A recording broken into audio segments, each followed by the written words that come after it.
अस्सलाम वालेकुम। क्रिकेट का नाम जब भी आएगा ज़हन में तो सबसे पहले नाम आएगा बैटिंग का कि किसने तेज़ तरीन सेंचुरी की, किसने बहुत अच्छी हिटिंग की। उसके बाद नाम आएगा बॉलिंग का, फास्टेस्ट बॉलिंग का, फास्टेस्ट बॉल करने वाले का, फास्टेस्ट ओवर करने वाले का। यही दो नाम आते हैं ज़हन में। लेकिन एक ऐसा भी शोबा है जिसकी वजह से क्रिकेट आज बहुत मशहूर है और वो शोबा है फील्डिंग का, जिसमें सारी दुनिया से ज़्यादा फील्डिंग करने वाली टीम साउथ अफ्रीका है, आजकल न्यूजीलैंड है। लेकिन इस फील्डिंग को इम्प्रूव किसने किया, फील्डिंग को नाम किसने दिया, वो नाम है जॉन्टी रोड का। उसके बहुत ही बेस्ट कैचेस आपको भी दिखाएंगे इस वीडियो में। लेकिन फील्डिंग एक ऐसा शोबा है कि जिस टीम की भी फील्डिंग अच्छी हो वो टीम आराम से मैच जीत जाती है। लेकिन सबसे अच्छी फील्डिंग आजकल साउथ अफ्रीका की है। साउथ अफ्रीका की फील्डिंग अच्छी करने में सबसे बड़ा किरदार जॉन्टी रोड का है। जॉन्टी रोड एक ऐसा नाम था जो अपनी मिसाल आप था, जिसने नामुमकिन को मुमकिन कर दिखाया, वो है जॉन्टी रोड। उसके बेस्ट कैचेस आप इस वीडियो में देखें। Knows he can only just get a hand to it, but look at that for concentration. He is special, very, very special.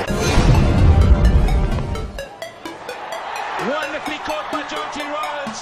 That's as good as you're going to see all season. What a catch. Well, can you believe it? We've seen some unbelievable catches during the Test series, particularly from an Australian perspective. And this is every bit as good as what we've seen, if not better. Matthew Hayden, full-blooded touch shot. Jonty Rhodes diving to his right, one-handed, spectacular.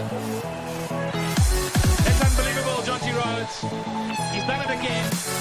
And that's Matthew Hayden gone for 27. What a big wicket it is at the right time for South Africa. Australia now 18-4 for 2. Sideline as he delivers. Brilliant! Wow! That is unbelievable for Rhodes. It went like a tracer ball. It touched to Rhodes' right. He dived full length, got two hands to it. It was flying, that one. And Martin's on his way.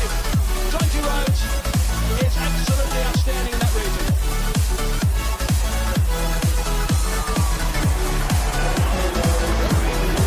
This is that man Rhodes again. Full-blooded slash. Jonty Rhodes, both hands, and eventually the right hand gets it. Those either stick or they don't, and mostly with Jonty Rhodes, they do. 61-70, I'd say. Look at this angle. Crash.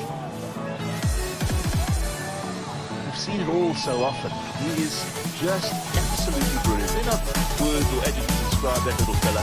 He is worth his weight in gold in anything. You get just excited every time you see it though. Not too much emotion on road.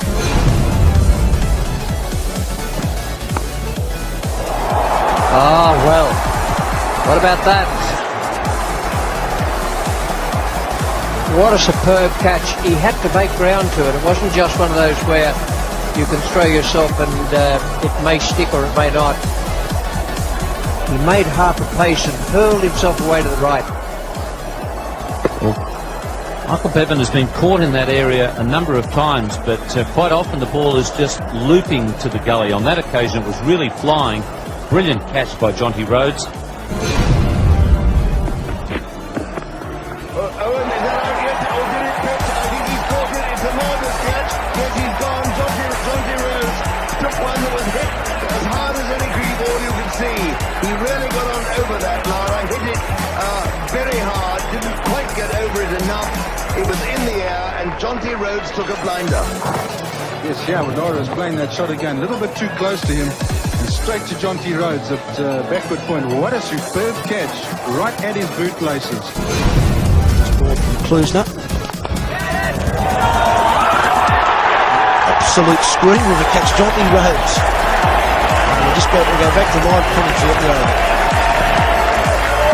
Well, it is quite spectacular, isn't it? Cross shakes his head. He probably felt he had 4 runs.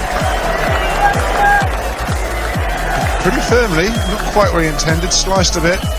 Jonty Rhodes knows he can only just get a hand to it, but look at that for concentration. He is special, very, very special. Towards the boundary and despair looms over the fielding side. Then like a bolt of lightning, there's Jonty Rhodes, defying gravity, seemingly suspended in midair and unexpectedly snatching the cricket ball inches above the grass. And we all know that the legend Jonty Rhodes played for South Africa from 1992 to 2003.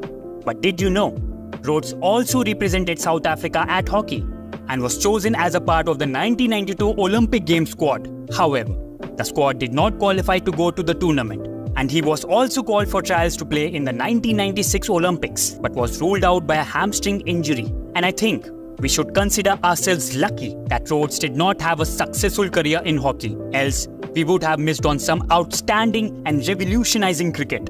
His commitment to the game was unwavering. The bruises, the pain, and the relentless pursuit of perfection, these were the marks of Jonty Rhodes. His speed across the ground was a marvel. In a game where milliseconds separate a win from defeat, Jonty Rhodes was a blur on the field, closing in on the ball with a swiftness that left everyone gasping. He was the fielding sprinter, the guardian of boundaries, and a batsman's nightmare. Rhodes' career boosted after the match against Pakistan in the 1992 World Cup. Initially, people were skeptical when Rhodes was selected for the World Cup, but soon they realized that they were absolutely wrong, as Inzamam-ul-Haq, one of Pakistan's most formidable batsmen, raced for a single. Rhodes emerged like a bolt of lightning, swooping down on the ball like a bird of prey. With sheer magic and grace, he picked up the ball in a second and with incredible precision, struck the stumps in a single fluid movement. Inzamam was left dumbfounded and inch short of the crease, while the cricketing of athleticism, speed and agility. He defied the laws of physics by swooping down on the ball, dislodging the bails with supernatural speed and leaving the stunned batsman short of the crease. And this was the point which changed the complexion of the game, resulting in a win for South Africa. On November 14, 1993, Jonty Rhodes took 5 catches and set a world record for most dismissals by a fielder other than the wicketkeeper in ODIs. Rhodes redefined fielding. His agility and speed led to 68 runouts in one-day internationals, a stat that reflects his unmatched ability to convert half chances into direct hits. And he is also the first South African player to take 100 ODI catches. He's probably the best defensive fielder I've ever seen. The balls that he was able to get his hands on, diving and saving, and taking spectacular catches at backward point. He moved better than anybody else. He had that anticipation and was really quick off the mark.